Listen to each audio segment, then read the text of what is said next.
sangre, aunque plebeya, también tiñe de rojo. Tinta Roja. Un espacio para la cultura, la opinión y el debate. Un encuentro donde la actualidad, el arte, la política, la historia y tú cuentas. Porque una conciencia joven es una política para la paz.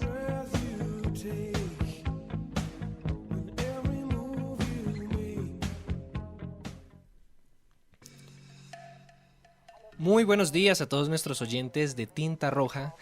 Bienvenidos a su programa donde vamos a hablar un poquito en el día de hoy acerca de lo que en materia de política tiene que ver con el asunto de las guerras. Tinta Roja ha querido hacer un especial en el cual podamos contarle a todos nuestros oyentes un poquito acerca del contexto de lo que está pasando ahorita en el mundo entero con las guerras. Vamos a enfocarnos en lo que ocurrió recientemente en los atentados allí en París y todo lo que tiene que ver con el conflicto en Siria. Vamos a hacer también un pequeño paseo histórico, rememorando también aquel 11 de septiembre donde pues el mundo se estremeció ante este atentado terrorista que dejó muchos muertos y sin lugar a duda muchos corazones enlutados por la pérdida de tantos seres queridos. Saludamos a la mesa de trabajo. Muy buenos días, Esteban. Muy buenos días, Diego. Bueno, como usted bien lo acaba de decir, hoy vamos a tratar un tema que en lo personal me gusta mucho tratar y que digamos que hay que tratar con mucha delicadeza y mucho cuidado, siendo nosotros parte de la cultura occidental, y es el tema del conflicto en Medio Oriente.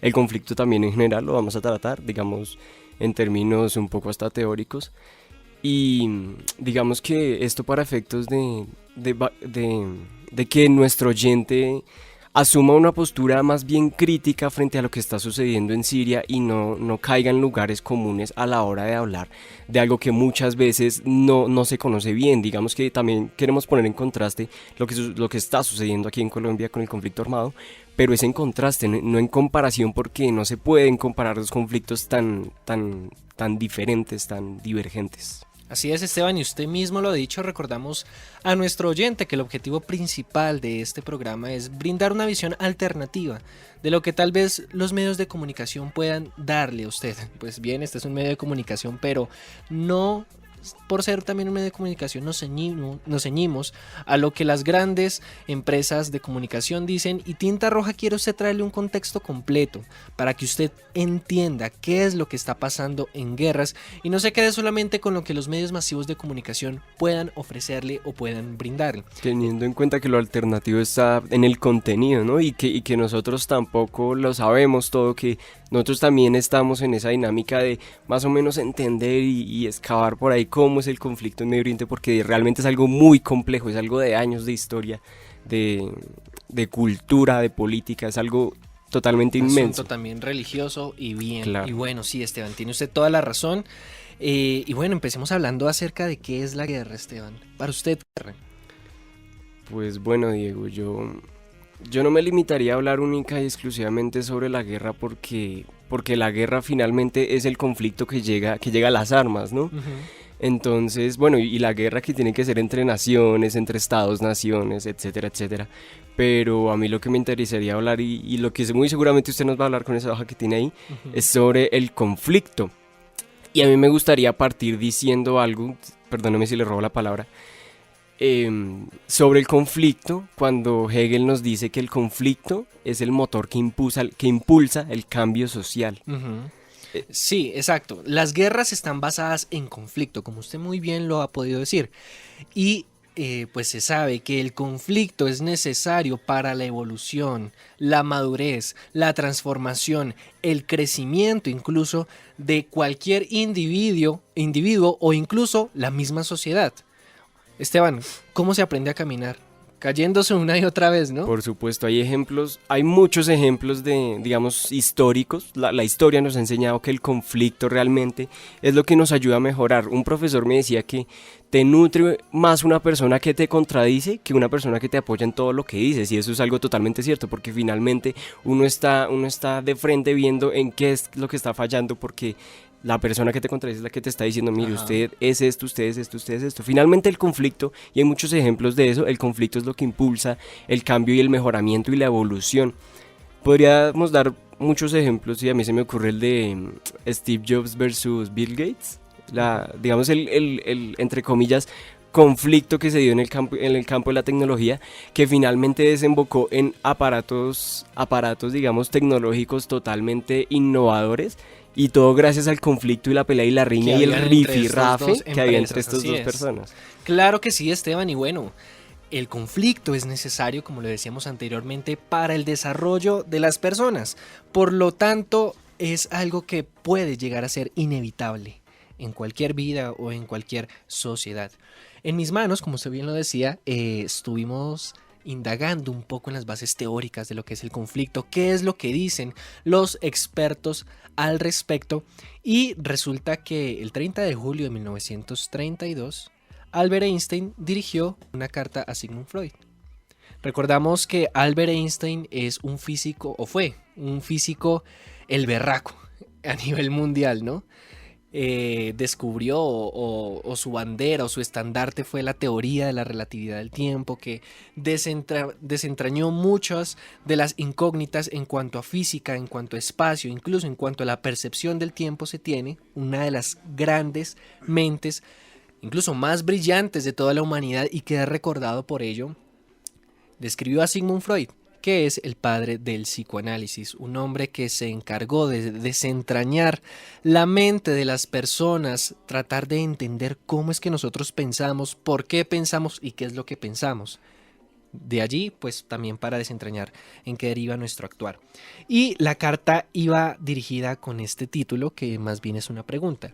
¿Hay algún camino para evitar a la humanidad los estragos de la guerra? Es una pregunta bastante interesante, ¿no, Esteban? Porque Albert Einstein nos dice, ¿hay alguna manera de evitar la guerra? No, porque de cierta manera se une al diálogo que nosotros estamos teniendo ahora de que la guerra es algo inevitable. Incluso en algunos casos este conflicto es necesario, como ya lo hemos dicho. Pero Albert Einstein dice, ¿hay algún camino para evitar a la humanidad los estragos de la guerra? Es que en el campo de la academia este tema del conflicto es algo mucho más amplio y digamos que no se ve como usted lo dice en algunos casos, sino que casi que en todos los casos sí, es necesario que las personas siempre pensemos diferentes, y hay que tener en cuenta para los oyentes que nosotros estamos tratando no netamente de un conflicto armado. ¿Por qué? Nosotros acá en Colombia tenemos ya 70 años de conflicto y bueno, ¿para dónde vamos? ¿Cierto? Entonces muchas personas podríamos decir que no hemos cambiado, que no hemos evolucionado, que no nos hemos visto proyectados. ¿Qué es lo que sucede? El conflicto por el cual nosotros abogamos, por el cual nosotros hablamos acá y estamos diciendo es necesario, es el que se necesita, es el que impulsa el cambio social, es el conflicto que tiene un trasfondo ideológico de las ideas.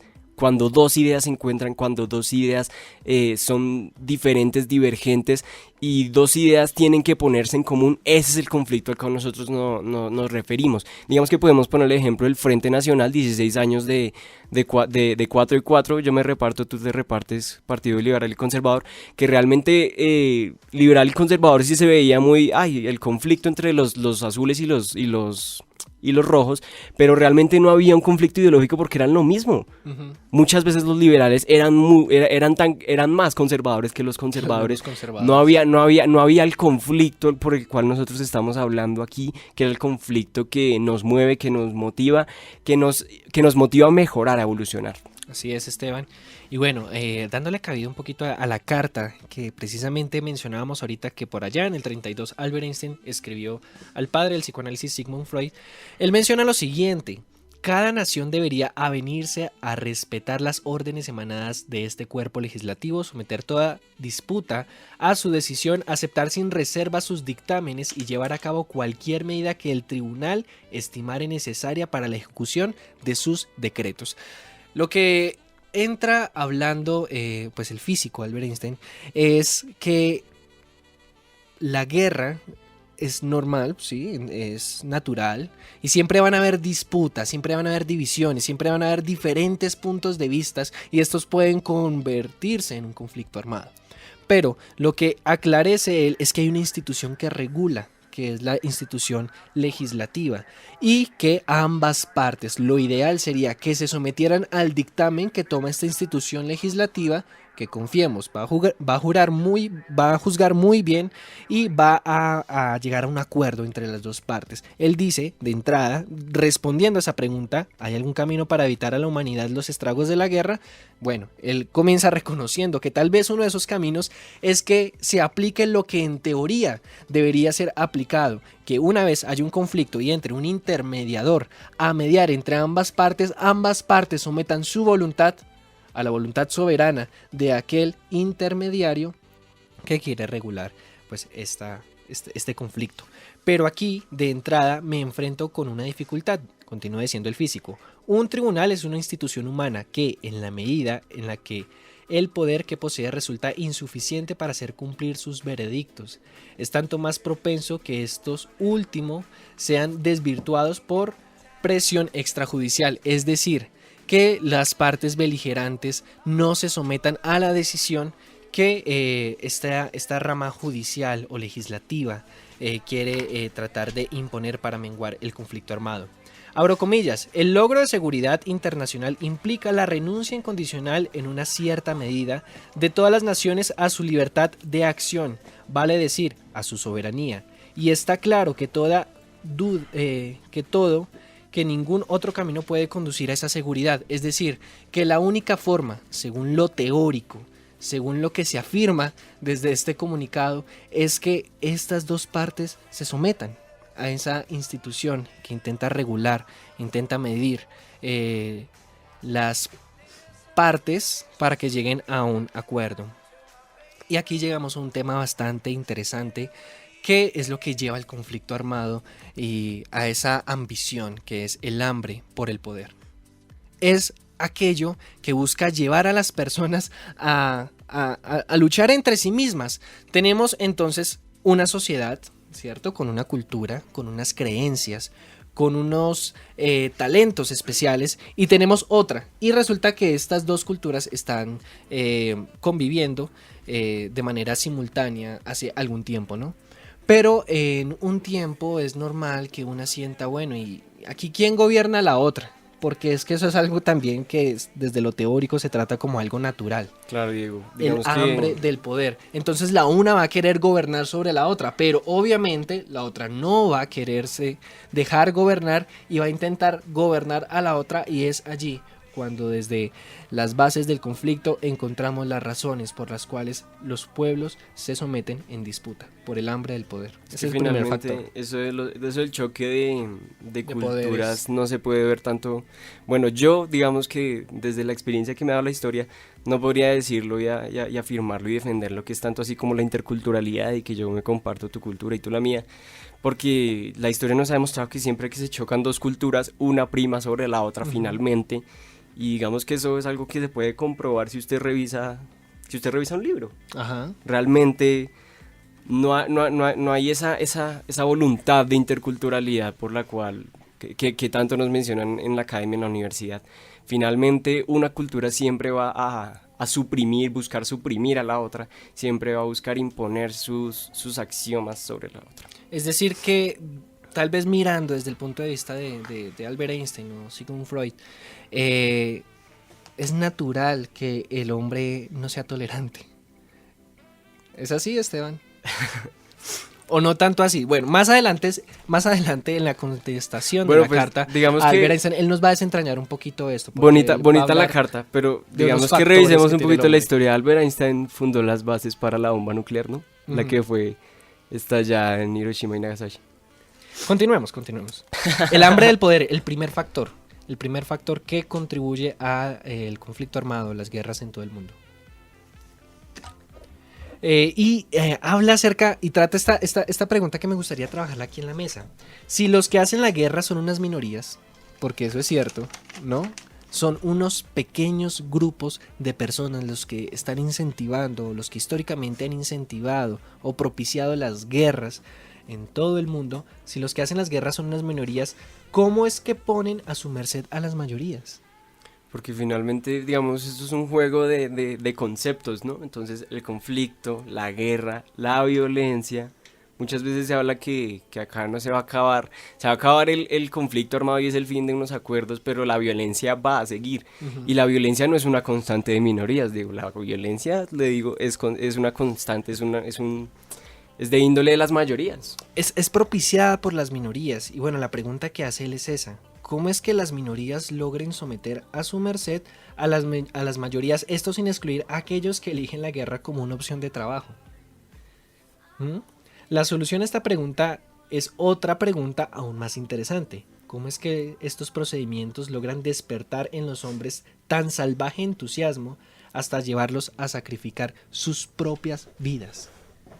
Algo que uno puede deducir de esto es la comunicación como tal, ¿no? El mensaje de los medios masivos de comunicación que buscan propiciar la guerra. De hecho, se me viene a memoria ahorita una parodia o una sátira que hacía el programa de Los Simpson acerca de la guerra, cuando salían en las propagandas la invitación para que Homero Simpson y Bart se vincularan al ejército estadounidense. Ah, la armada, sí. Que metían mensajes subliminales y todo el cuento. Y bueno, algo así es lo que nos está diciendo Albert Einstein, que uno de los factores o de los caminos o de los puentes que lleva a que el hombre sienta ese deseo, esa atracción por la guerra es precisamente la influencia que recibe desde los medios masivos de comunicación o incluso desde la misma cultura en la cual fue establecido.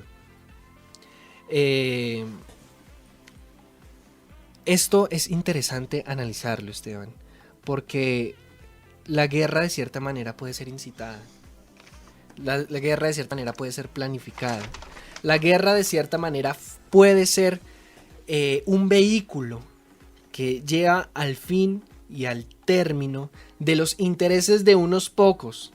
Óiganlo bien, queridos oyentes, con el sacrificio de muchas vidas inocentes que en nada se van a beneficiar de los intereses que tal vez estos pocos tienen con esa guerra que se está propiciando. Con el riesgo de sonar cliché, le resumo en que la guerra es un negocio. ¿Sí? Es que es así. Aparte de todo, las personas o los grupos que hacen parte de la guerra son personas que tienen el poder de la palabra para convencer a otros de sus propios principios y sus propios objetivos, para que de alguna u otra forma la sociedad maneje indirectamente ese propósito principalmente planteado. Y claro que es así. Hagamos un pequeño análisis, un muy breve análisis de lo que ocurrió en la Segunda Guerra Mundial, Esteban.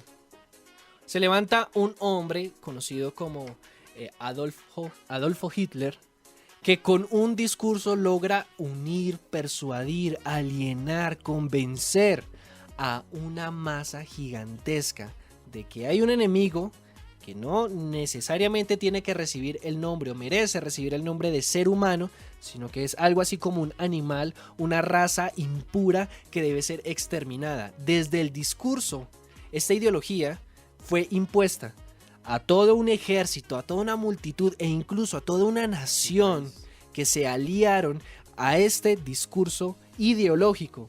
Y bueno, fue lo que desencadenó la Segunda Guerra Mundial y lo que se conoce actualmente como el Holocausto nazi, ¿cierto? Entonces la guerra, si bien, aunque viene de unos pocos, logra afectar a muchos, logra persuadir a muchos y logra incluso lograr con la muerte de muchas vidas solamente por el interés o el favoritismo de unos pocos que están ahí en la cabeza o al mando de lo que se está planeando con esa guerra, ¿no es así? Sí, señor. Bueno, todo esto para entrar al tema del terrorismo, Diego, ¿no? Así es. Pero déjeme y le explico la contestación que tuvo Freud a Einstein. Él respondió 2 meses después, en septiembre de 1932. Y resumiendo a grandes rasgos, lo que dice Freud es lo siguiente: el hombre, si bien como lo decía Einstein, tiene un deseo, o tiene un anhelo, o tiene un apego por la maldad, por hacer lo malo, por destruir. Él lo trata como estados latentes. El hombre tiene un estado latente bueno, que él lo define como el eros, el amor, que lo lleva a conservar, a guardar, a ser esa persona así conservadora que busca apaciguar todo y mantener, incluso salvaguardar la vida del otro. es lo que usted siente por su novia, por su esposa, por su familia, es ese deseo latente por guardar a sus seres queridos. Pero hay otro deseo latente, según lo que dice Freud, que es el que lo lleva a lo malo, el de la violencia. Y este deseo latente también busca satisfacer esa necesidad, esa sed de venganza, como en algunos casos se puede decir. Y lo que dice Freud es eso, de que el hombre naturalmente tiene esos dos deseos, casi que como lo podíamos decir desde, no sé, la ideología del yin y el yang, que se practican en todas estas religiones como el budismo y todo este tipo de religiones, esa dualidad en el hombre, ¿no? De tener una parte buena y tener una parte mala. Entonces ya no se queda solamente en el discurso religioso, sino que también Sigmund Freud entra a ser parte de ese debate, que el hombre tiene un deseo para hacer cosas buenas y también tiene el deseo por hacer cosas malas, o como también lo definiría el cristianismo en lo que es la carne, el hombre carnal, que tiene todos esos deseos malos, y el hombre espiritual, que tiene todos esos deseos buenos de conservar, de agradar, de no ser una mala persona. Es lo que nos trata Sigmund Freud para decir, hombre, la guerra, si bien es cierto, hace parte de la parte negativa que por inherente tiene el ser humano desde su nacimiento, tiene el ser humano desde su concepción, tiene el ser humano ya sea por influencia cultural o influencia política o ideológica. Es algo que debe ser saciado y que desencadena muchas veces en el acto mismo de la guerra. Al comienzo, en una pequeña horda de seres humanos, era la fuerza muscular la que decidía a quién pertenecía a algo o a quién debería hacerse la voluntad, y eso es algo que se ve mucho en los niños pequeños, ¿no? La fuerza muscular. Uno ve en los jardines, o yo no sé, digamos, yo tengo unos sobrinos y ellos se pelean mucho por los juguetes. Y el juguete no es del dueño, ¿sí? O sea, no es del hijo que el papá se lo regaló, sino el juguete resulta siendo, cuando están ellos solos, del niño que tenga más fuerza para decir esto es mío, y si no le gusta, venga y aquí lo arreglamos. Aparte, como tú dices, nosotros desde pequeños, o más los colombianos, desde pequeños por nuestra propia cultura, con personas que tengamos algún choque de ideales o algo, ya estamos automáticamente con el pensamiento de responder con violencia. Uh-huh. Sí, uno de cierta manera está condicionado, ¿no? Esa sed de venganza, lo que antiguamente se conocía como la ley del talión, el ojo por ojo y diente por diente. Usted me la hizo, yo se la hago, ¿cierto? Sigmund Freud nos habla entonces de las primeras civilizaciones, ¿no? En las cuales el poder se establecía por la fuerza muscular. Más adelante, la fuerza viene en los instrumentos.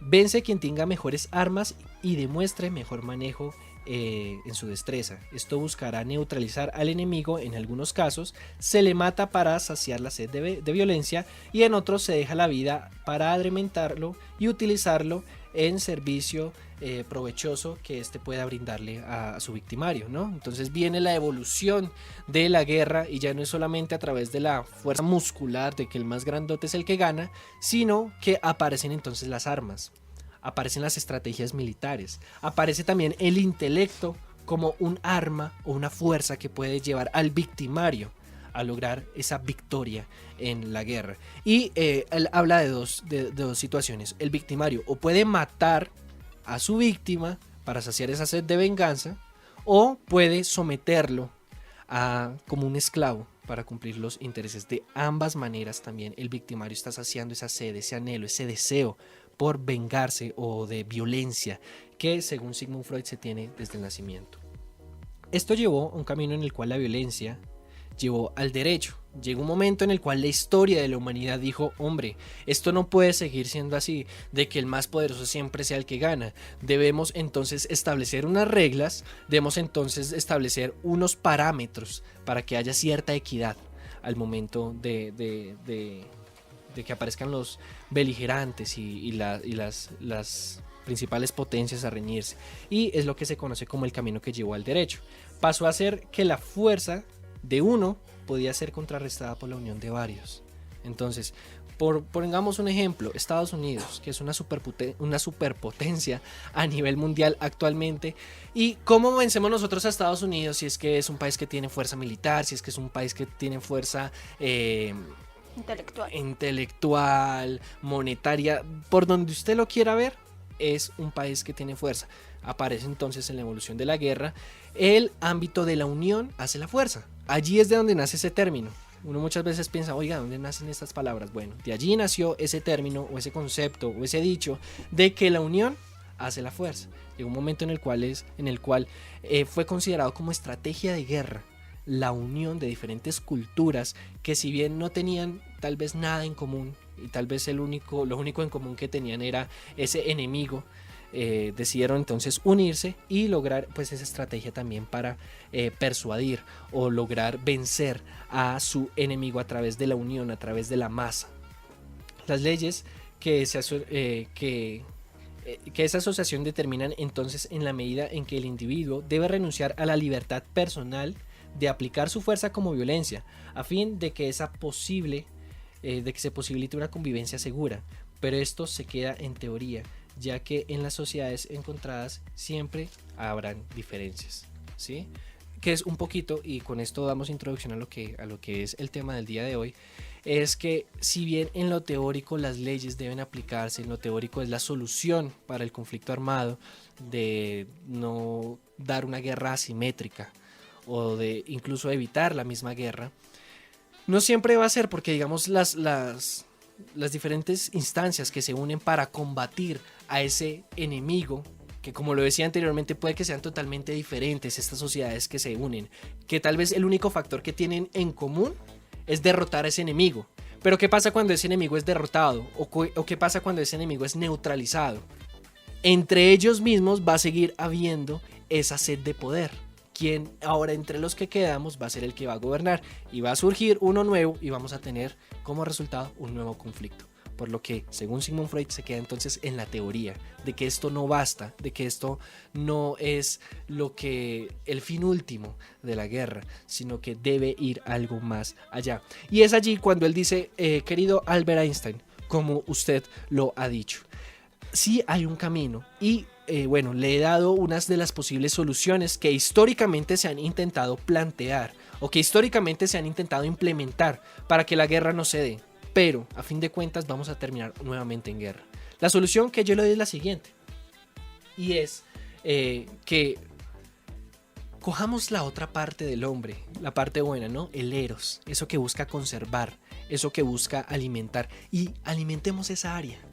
Cosa de que quede totalmente neutralizado el deseo por la violencia, el hambre por la venganza, el hambre por agredir al otro. Y es lo que más adelante Sigmund Freud lo cita, no lo cita Diego Ojeda, lo cito yo, cita a Jesucristo, cuando dice de que ama a tu prójimo como a ti mismo. Desde este punto de vista, parece ser una buena solución, ¿no? Para menguar con las guerras. Sigmund Freud dice, Jesús de cierta manera tiene la razón, porque él dijo, ama a tu prójimo como a ti mismo. Y si yo me amo a mí mismo, yo no me voy a autodestruir. Y si yo no me autodestruyo, pues obviamente no voy a destruir a mi prójimo, a mi hermano, al que está a mi lado. Entonces, lo que Sigmund Freud finalmente llega a la conclusión es que esas dos pulsaciones, la buena y la mala, luchemos y trabajemos por alimentar la pulsación buena, lo que me lleva a alimentar el amor por el prójimo. De esa manera, voluntariamente el hombre le dice no a la guerra, sí a la paz. Y es con lo que concluye este micro debate, que usted lo puede leer si quiere en una tarde. Tinta Roja va a publicar el link de estas dos cartas en las cuales pues el uno y el otro, Sigmund Freud y Albert Einstein, debatieron acerca de la guerra. Y bueno, me parece maravillosa esa conclusión, ¿no? De que al fin y al cabo lo único que puede menguar o alivianar el conflicto armado en todo el país es la decisión que cada ser humano tome en sí mismo de decirle no a la guerra. Y ese es el mensaje que pues nos dejan estos dos teóricos en esta mañana aquí en Tinta Roja. No sé qué opiniones hayan en la mesa de trabajo. Bueno, para entrar al tema que nos incumbe hoy sobre el terrorismo, me interesa hacer una reflexión rescatando lo que usted dice sobre lo que dijo Freud, valga la redundancia, sobre el yin y el yang, el bien y el mal. Esta cuestión, digamos que él lo toma desde un aspecto netamente psicológico. Lo define como pulsaciones, en términos científicos. Claro, pero el problema es cuando hablamos de bien y mal desde el ámbito de las guerras, ¿no? Nosotros estamos muy acostumbrados digamos que en el contexto colombiano y en Occidente en general, en ver hacia afuera, en tener nuestros preceptos y nuestros esquemas mentales sobre lo que ocurre en otros lugares desde la perspectiva del bien y el mal, y eso es totalmente equivocado y totalmente erróneo, y sobre todo para el caso de Siria, Diego. Digamos que usted y yo ya nos hemos instruido un poco en lo que sucede allá. Y ese es el precepto desde el cual yo quiero partir para hablar del tema que nos incumbe, como ya lo dije, que nosotros no podemos entrar a analizar el conflicto desde los buenos y los malos, desde lo que está bien, desde lo que está mal, desde lo negro, desde lo blanco. Eso no está bien, y es el punto de partida para empezar a entender realmente qué es lo que está sucediendo en Medio Oriente y por qué tanto escándalo y por qué tantos atentados y por qué tanto terrorismo. Digamos que esa reflexión me interesa hacerla. Así es, y como bien lo dice Esteban, el tema del día de hoy, aquí en Tinta Roja, la guerra. Y vamos a trabajar ahorita en la segunda parte de nuestro programa. Vamos a recordar el atentado del 11 de septiembre, allí en las Torres Gemelas, que fue un golpe que sacudió al mundo entero y que actualmente ha dejado muchos corazones enlutados que recuerdan tal vez como un pasado negro esta desastrosa fecha que se llevó con la vida o quitó la vida de muchas personas y nos dejó ver la cruda realidad. En cuanto a la guerra a nivel mundial se encuentra la humanidad. Y también vamos a hablar un poquito acerca de lo que en conflicto armado está pasando actualmente en el mundo, y es la guerra que hay en este país tan conflictivo, históricamente hablando, llamado Siria. Usted no se puede despegar de Tinta Roja. Vamos a ir a una muy pequeña pausa institucional y ya volvemos con más temas de política, hablando en el día de hoy sobre la guerra aquí en Tinta Roja.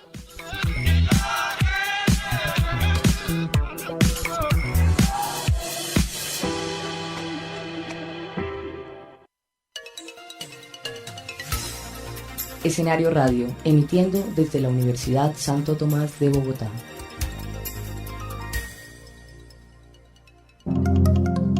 La Universidad Santo Tomás, primer claustro universitario de Colombia, forma profesionales con amplios conocimientos en comunicación social, que se desenvuelven en la sociedad como mediadores, investigadores, gestores de procesos y productos de comunicación, evaluadores de proyectos, formados en cada uno de los énfasis: organizacional, educación, periodismo y conflicto. Para mayor información, consulta nuestra página www.usta.edu.co.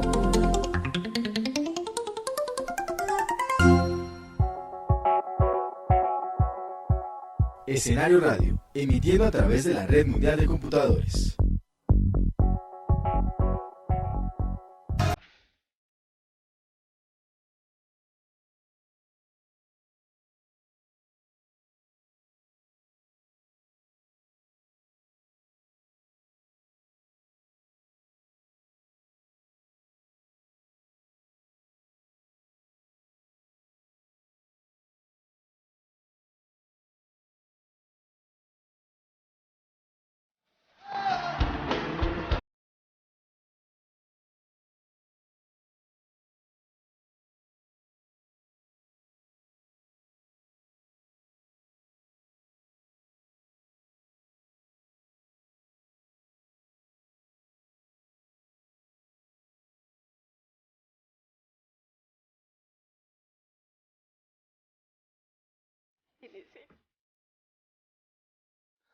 Y volvemos aquí en Tinta Roja en esta mañana de miércoles, donde hemos querido hablar acerca de la guerra, ese mal que tiene la humanidad, que ha cobrado la vida de muchas personas históricamente hablando, pero que, como lo trabajamos también al inicio del programa, según algunos teóricos, resulta en beneficio para la evolución, para la transformación, para la madurez de muchas sociedades a nivel mundial. Y hoy, haciendo un poquito de memoria histórica a nivel internacional, y ahorita hablaremos tal vez un poquito del contexto nacional, queremos recordar lo que ocurrió el pasado 11 de septiembre del 2001, donde un atentado terrorista tumbó las dos Torres Gemelas, y bueno, fue un acto más que terrorista, también simbólico, porque este tal vez era uno de los símbolos más representativos de Estados Unidos, y bueno, logró cobrar también con las vidas de muchas personas, y actualmente, año 2015, muchas personas siguen enlutadas con lo que ocurrió en aquella fecha. Y hoy Tinta Roja quiere hacer tal vez un pequeño recorderis de lo que ocurrió en esa fecha y hacer también un análisis desde lo que hemos venido hablando desde la primera parte del programa, de lo que es el conflicto armado, la guerra, las divisiones entre los países, políticas, religiosas, ideológicas, que han impedido pues que podamos vivir en una vida, en unas sociedades totalmente en paz. Esteban Gutiérrez nos trae el recorderis aquí en Tinta Roja. Bueno, digamos que para efectos de lo que decía al principio sobre la postura crítica que queremos que nuestros oyentes asuman, voy a ser muy breve en los hechos. Digamos que ya todos nos conocemos, todos sabemos lo que pasó, pero no todos lo entendemos, y eso es lo que aquí en Tinta Roja nos interesa hacer valer. Claro, 2 aviones comerciales que fueron secuestrados, impactaron contra las Torres Gemelas, y muy bien lo decía Diego, es un atentado más que digamos bélico, es simbólico, porque el World Trade Center precisamente era eso, el centro internacional de comercio, y era el punto central de Wall Street. O sea, estaban atacando directamente, los que lo hicieron, porque realmente hay muchas teorías, quienes lo hicieron estaban atacando directamente al punto central del capitalismo, del neoliberalismo. Estaban dándole duro a ese discurso económico que digamos que hasta ahora nos tiene aún atenuados, y murieron cerca de 3.000 personas, Diego. Nos interesa hablar de este atentado porque nosotros reconocemos que, aunque el conflicto, esto es parte del conflicto del Medio Oriente, hay que recordarlo, aunque el conflicto en Medio Oriente es mucho más amplio de lo que sucedió en 9/11, fue al que más se le dio, digamos, cobertura en los medios, y si bien nosotros reconocemos por qué se le dio, no lo justificamos, porque digamos que nosotros no podemos caer en el lugar común de que existen víctimas de primer grado y víctimas de segundo grado. Digamos que estas 3.000 personas no son nada en comparación a las que han muerto en Siria por la mano y obra del ejército norteamericano, de la influencia norteamericana, de la CIA, de la Interpol, etcétera, etcétera, etcétera. Pero nos interesa hablar de este porque nuestro tema es el terrorismo, y este fue uno de los hechos más lamentables, o que los medios nos hicieron ver así, fue uno de los hechos más lamentables que sucedieron en materia de terrorismo a nivel mundial. Creo que es el peor, ¿no? Es calificado como el peor, y lo que pasó en París se le califica como el segundo 9/11. Pero bueno, estos fueron los hechos que nos interesan, digamos, rescatar de aquí. Primero, que realmente nunca se encontró un responsable unánime, porque oficial lo hay, Osama Bin Laden, oficial realmente sí lo hay, pero unánime no, porque muchas personas, digamos, que están en la dinámica de investigar qué sucedió realmente. Esto de las conspiraciones y todo ello no es algo tan baladí como la gente lo cree, es algo realmente serio. En este edificio empezaron a explotar micro explosivos, realmente no venían de ningún lado. Las conspiraciones no son tan mamertas como la gente la piensa, y hay gente muy seria, exactamente, hay gente muy seria analizando este tema. Eso nos interesa rescatar. Y segundo, y esto también rescatando lo que sucedió en París, sobre los medios y la cobertura. Los medios evidentemente nos están haciendo ver o querer ver que hay víctimas de primer grado, de segundo grado, hasta de quinto grado, y esas vendrían a ser las de Siria. Y eso es algo en lo que nosotros no podemos ni estar de acuerdo ni dejarnos embobar por lo que nos están diciendo. Finalmente, yo me acuerdo un día hablando con Valentina por WhatsApp, hablábamos del Estado Islámico, y yo le decía, yo puse un ejemplo, vamos a ver si usted también lo comparte, Diego, y era que lo que se conoce acá en Occidente sobre lo que sucede en Medio Oriente es como si todo lo que supiese el mundo exterior sobre las FARC fuese información netamente de Álvaro Uribe Vélez. Entonces nosotros estamos finalmente, y lo digo con toda sensatez y con derecho de causa, siendo engañados, porque nosotros no conocemos qué es lo que es realmente en el Medio Oriente, y por eso entonces pensamos que lo que sucedió en 9/11 es gravísimo, es algo hecatómbico, es un hito en la historia, y realmente no es un hito en la historia y en el cronograma y en la agenda de los medios de comunicación, pero realmente el conflicto en Medio Oriente es algo mucho más complejo, y eso sobre lo del 9/11. No, y Esteban, lo que decíamos al principio, ¿no? Es algo más simbólico. ¿Qué es el terrorismo? Es el uso de la violencia con armas, con instrumentos bélicos que promueven el terror en las masas. Esa es la definición que tal vez yo pueda brindarle a terrorismo. Además que otro de los aspectos simbólicos es que estos sujetos le llevaron la guerra a Estados Unidos a la casa. Eso es algo que no sea, bueno, digamos que ahí sí reconozco que eso es algo muy, es un hito realmente. Le llevaron la guerra al patio trasero de la casa, se la montaron en Nueva York. Como se diría acá en Colombia, se le metieron al rancho. Exactamente, Estados Unidos, una superpotencia, como usted bien lo decía, paternalista a nivel global, siempre había vivido sus guerras por fuera de su territorio y eso era algo, digamos, totalmente alejado de la realidad, pensar que en Estados Unidos, dentro de sus naciones, dentro de sus ciudades, dentro de sus casas se podía estar viviendo una guerra. Digamos que los ciudadanos estadounidenses, neoyorquinos, y a nivel nacional no estaban preparados para vivir una guerra en su casa y por eso tanta euforia también, porque Estados Unidos y hoy en día se la pasa viviendo los conflictos por fuera de su casa. Así es, se la pasa haciendo la guerra en otros países, en otras instancias y donde los muertos los ponen otros. Uh-huh. Y esto fue un acto muy simbólico, muy atrevido. No, y yo también quiero recalcar lo que usted nos decía anteriormente, es la irresponsabilidad mediática que se tiene al momento de trabajar estas noticias, tanto lo que ocurrió en el 9/11 como también lo que ocurrió hace pocos días en la ciudad de París. Porque se televisa, se pone en las pantallas, se le da un espacio, un horario de cobertura a lo que ocurrió el 9/11. De hecho, yo me acuerdo que ese día los canales nacionales aquí en Colombia casi que todo el día duraron televisión. Todo el día duraron televisión. ¿Por qué me acuerdo? Porque es que en ese tiempo yo tenía, qué sé yo, 8, 7 años, tal vez. Yo tenía 6. Sí, tal vez tenía yo esa edad, no recuerdo muy bien. A mí en ese tiempo me gustaba ver muñequitos. Eso era lo que uno de niño le gustaba ver. Yo creo eso. Que nos pasó lo mismo. Y no sé si fue un sábado, fue uno de los días donde estos canales nacionales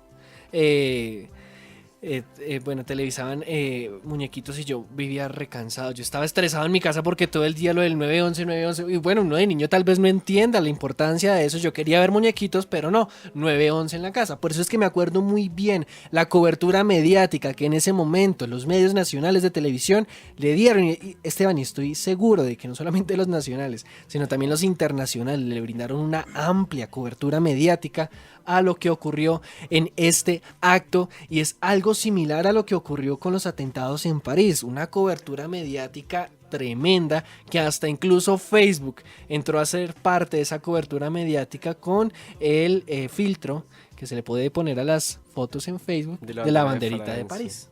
Todo eso es comunicación, ahí hablamos de una comunicación simbólica.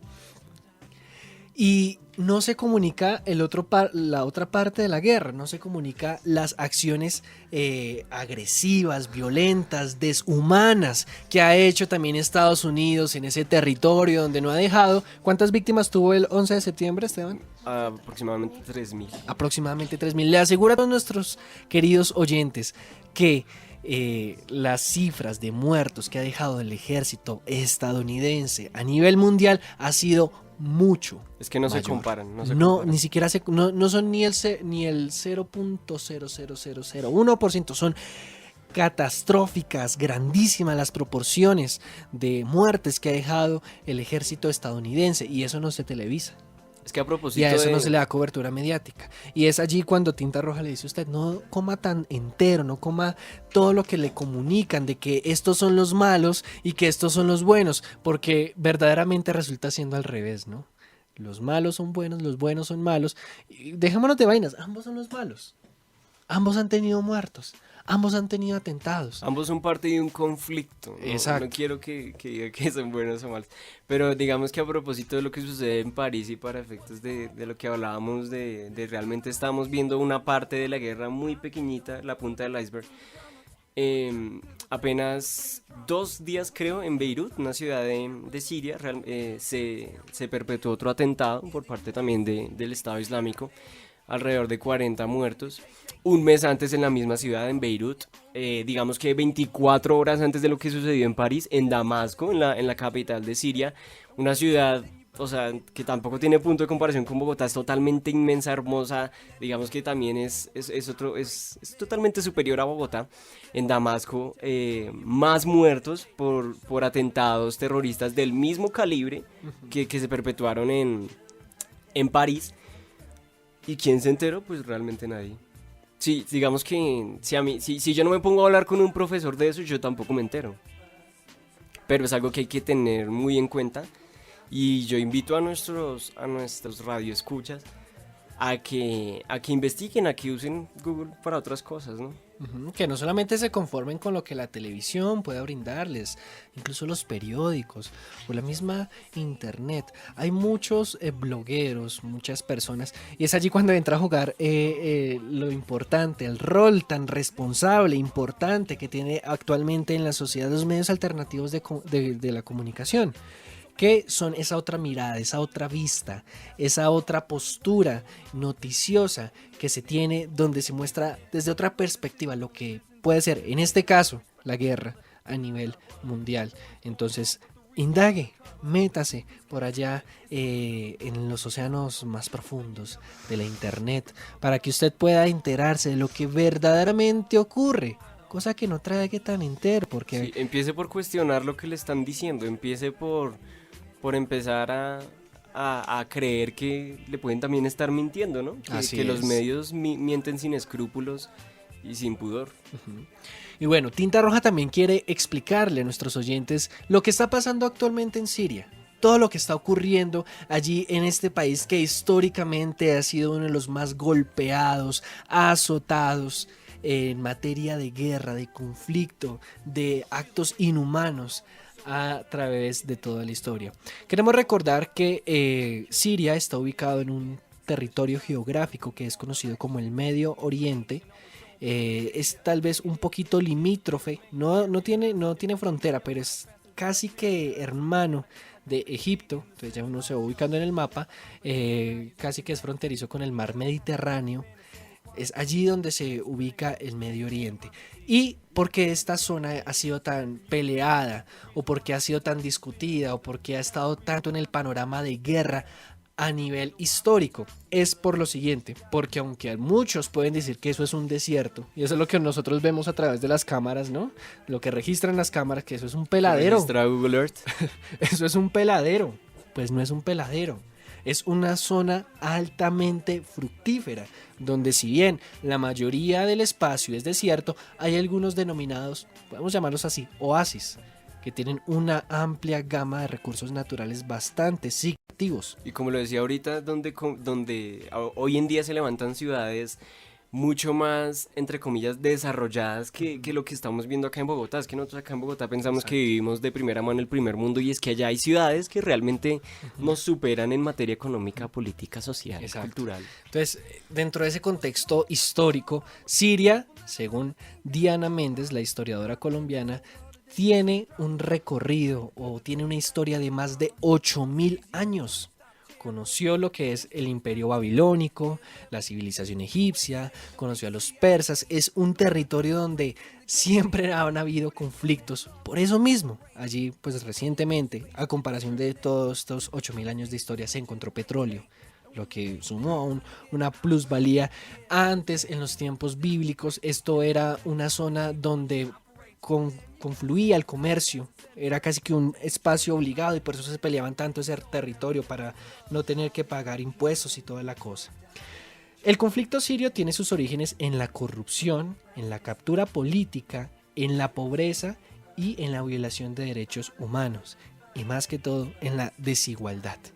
Ya viniéndonos un poquito más al panorama actual, encontramos que son 5 años los que cumple el conflicto armado en Siria. 5 años donde se han venido perpetuando muertes, 5 años donde los derechos humanos más básicos han sido totalmente descuidados y no brindados, 5 años donde muchas familias no saben si al día siguiente van a amanecer vivos o les va a caer una bomba esa misma noche. 5 años en esta pesadilla, 5 años los que cumple el conflicto armado en Siria. Ha dejado unas cifras bastante devastadoras. Son 220.000 muertos, 11 millones de desplazados, 3.9 millones de refugiados y 12.2 millones de personas que dependen de la ayuda humanitaria para subsistir. ¿Por qué esto? Porque los hospitales se han cerrado, porque las bombas los han dejado totalmente descubiertos y no cumplen con las condiciones sanitarias básicas. Incluso muchos grupos extremistas o rebeldes se han levantado y han asesinado a los mismos doctores. No hay personal médico que pueda suplir con las necesidades médicas de sanidad que las personas en Siria necesitan. Vale la pena preguntarse si el remedio es peor que la misma enfermedad, porque se han levantado estos grupos, ¿no?, insurgentes, que han buscado derrocar lo que políticamente se ha impuesto. Déjeme le cuento un poquito de historia, querido oyente. El conflicto en Siria en sí viene desde los finales de la Primera Guerra Mundial, en el cual estos países como Irak, Arabia, Irán, se peleaban o se unieron más que todo a la Unión Europea, que lo que se conoció pues en la Primera Guerra Mundial, conformada por Francia, al Turquía, ejército aliado. Exacto. Ellos les prometieron que si se aliaban con ellos, cuando pasara la guerra, cuando ellos fueran los victoriosos de la guerra, le iban a dar un territorio para que ellos pudieran acentuarse y pudieran vivir en el mismo.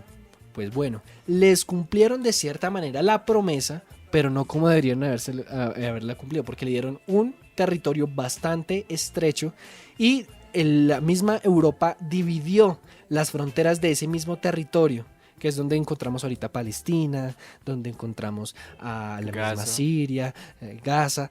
Todas estas naciones fueron delimitadas por los europeos y metieron a la gente a lo transmilenio. Ahora que muy importante también recordar sobre el Holocausto, digamos que la masacre magnificada de los judíos, ¿no?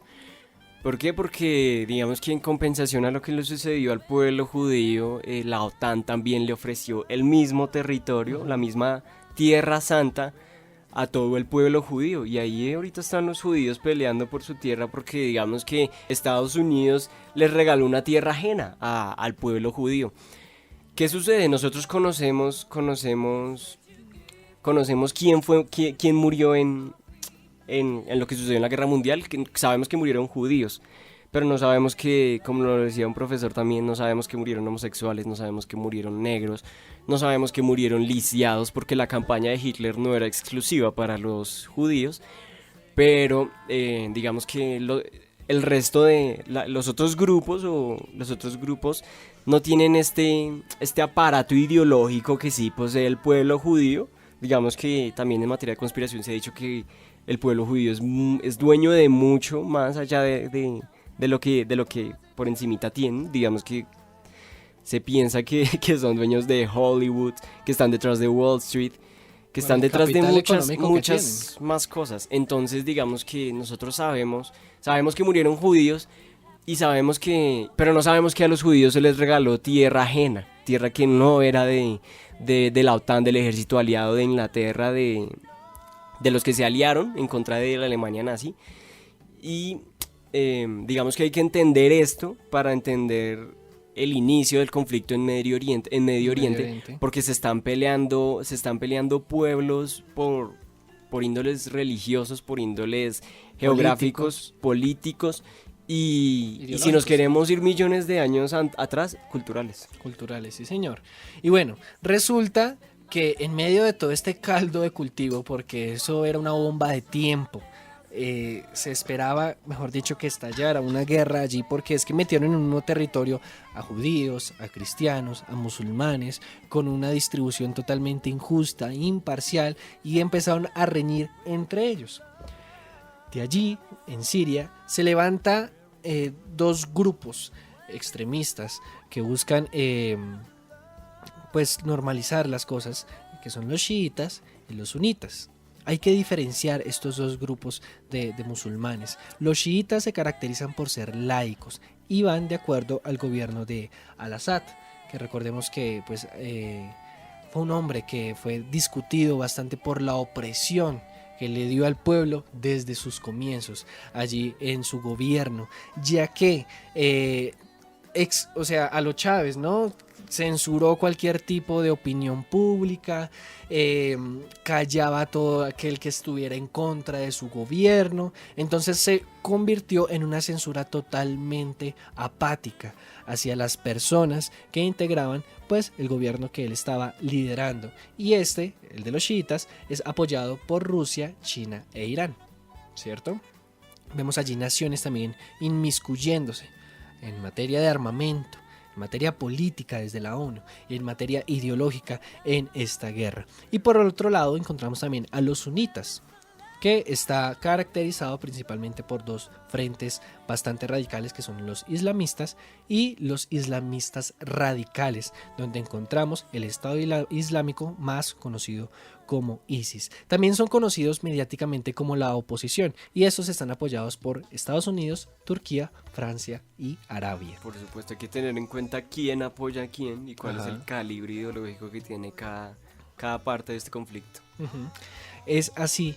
Y bueno, esto nos lleva un poco a entender lo que está pasando ahorita, que como Esteban bien lo decía, es un conflicto que lucha por garantizar esta igualdad de condiciones, de garantizar los derechos humanos a aquellos que se le han vulnerado. Si se pudiera decir, el victimario vendría siendo Al-Assad, que ha querido vulnerar los derechos de las personas, llevándolos a pobreza, llevándolos a quitarle cualquier derecho humano que pues cualquier persona en el mundo puede tener. Pues ante la injusticia, ¿qué pasa? Como se ha visto aquí en Colombia, se levantan movimientos sociales que van en busca de contrarrestar tal vez esa injusticia, ¿no? Que es lo que hemos estado viendo actualmente. Yo diría que hay que tener cuidado con, digamos, los señalamientos de los victimarios y las víctimas. ¿Y por qué? Porque muchas veces nosotros pensamos que solo hay un victimario y solo hay unas víctimas, y realmente Al-Assad no es el único. Recordemos el caso Osama Bin Laden, a quien la CIA entrenó, y también a los talibanes, y que luego se convirtieron en sus enemigos jurados y desembocó en el 9/11. Recordemos a... ¿Cómo se llamaba este sujeto? ¿Quién? Bueno, realmente se me olvidó, pero digamos que la conclusión es que Estados Unidos se ha dedicado a apoyar causas que luego se convierten en contra de él, y las cuales Estados Unidos y sus medios por debajo de underground no reconocen. Si me deja... Échale cabeza mientras seguimos contextualizando un poquito este panorama político. Y bueno, lo que ha pasado en Siria es lo que nosotros estábamos hablando en el primer bloque del programa, ¿no? Tenemos a un grande, musculoso, que busca imponerse sobre los más débiles, y lo que se está viendo ahorita es que los más débiles se han unido y han buscado contrarrestar a ese musculoso y grande. Supongamos que lo logran derrocar. Lo que decíamos también al principio del programa, y lo que señala también Sigmund Freud. Entre ellos va a surgir también ese deseo de poder y esa hambre, y muy seguramente se va a levantar otro régimen, y la guerra va a continuar, por lo que es necesaria la intervención de todas las entidades encargadas de este tema, como la ONU, que pues no se ha visto tan metida en el cuento. Tinta Roja pues más adelante les va a explicar las razones por las cuales la ONU no mete tanto la mano en lo que está pasando en Siria, para evitar que futuros conflictos luego de la solución de este pueda desencadenar. Y bueno, esto fue a grandes rasgos lo que Tinta Roja quiso ofrecerles hoy a nuestros oyentes. Un panorama de lo que es la guerra, desde sus fuentes tal vez teóricas, desde su origen, desde lo que ha ocurrido en toda la humanidad, y haciendo un pequeño análisis, muy breve análisis, tomándolos como ejemplo de lo que han sido los atentados terroristas más simbólicos a nivel mundial, y lo que está ocurriendo actualmente en Siria, que no solamente debe conmovernos, sino debe interesarnos, para que de esta manera conozcamos la historia y pues a futuro no logremos repetirla. Soy Diego Ojeda y me despido. Agradecemos también la presencia de Valentina, que es una de las personas que va a integrar el grupo de Tinta Roja. De antemano pues te damos la bienvenida, Valentina, muchas gracias por estar aquí presente. No sé si quieras darle un pequeño mensaje a nuestra audiencia. Hola, realmente fue bastante interesante, es una oportunidad que no se presenta muy cotidianamente y a mirar a ver qué pasa. Ok, Esteban Gutiérrez, muchas gracias por ayudarnos y brindarnos su postura en este programa. De nada. Soy Diego Ojeda, esto es Tinta Roja, nos veremos el próximo miércoles 10 de la mañana, donde en materia de política seguiremos hablando. Saddam Hussein. Ya, se acordó. Muchas gracias, queridos oyentes, por sintonizarnos, y Tinta Roja está dispuesto para tratar todos los temas que nos interesen a nivel nacional e internacional. Chao, chao. Conscious listening always creates understanding.